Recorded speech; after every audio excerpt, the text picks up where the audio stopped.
Hi there. In this video, we'll be covering the most famous ghostwriters of all time. Lots of famous people in various fields have served as ghostwriters, and some of the people on this list may even surprise you. By the end of this video, you will learn how common ghostwriting is for books and essays, and even music. And stay tuned until the end of the video for a free resource that I really think you're going to enjoy. Let's dive in.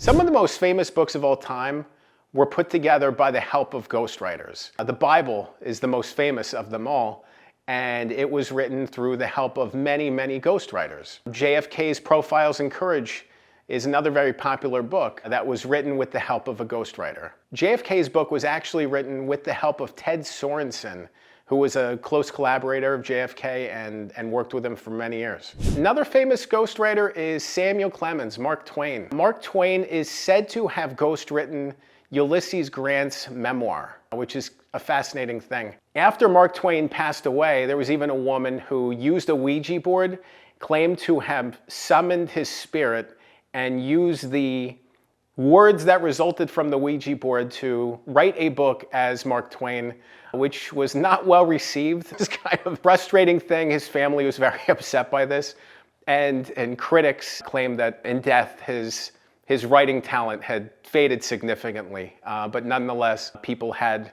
tried to ghostwrite as him even after he died. Another interesting collaboration was H.P. Lovecraft, the science and weird fiction writer who ghostwrote for Harry Houdini, of all people, in a short story called Imprisoned with the Pharaohs. So it's interesting to see the kind of collaborations that can result from ghostwriting, that pairings that you wouldn't necessarily think would fit together, but somehow they work. On the music side, it's also common to see ghostwriters. Some of the people that ghostwrote music are well-known musicians that you would have never expected or anticipated. Mozart, before he passed away, actually started working on a requiem on behalf of somebody else. He was in need of money and started making music for others. And after Mozart died, his students actually worked to complete his unfinished product. One of the ghostwriting projects that fascinated me the most when researching this was the song Still DRE by Dr. Dre and Snoop Dogg. It came out in 1999,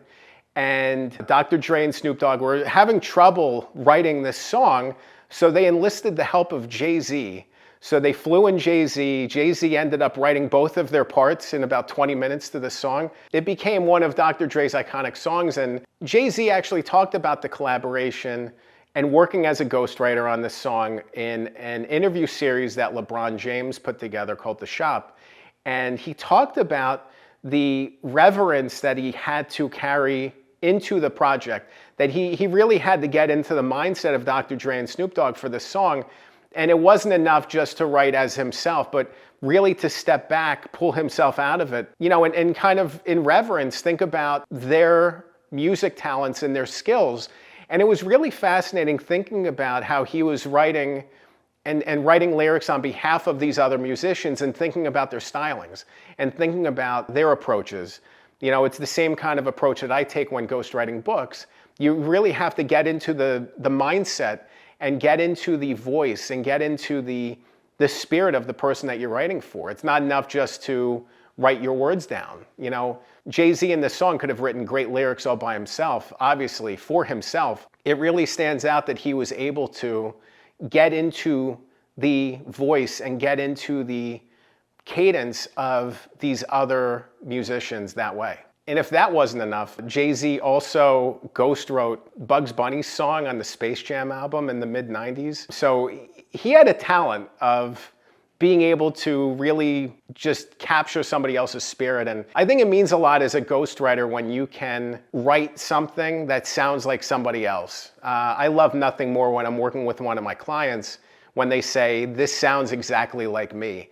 And a lot of times they end up taking their conversations and their words and turning them into chapters.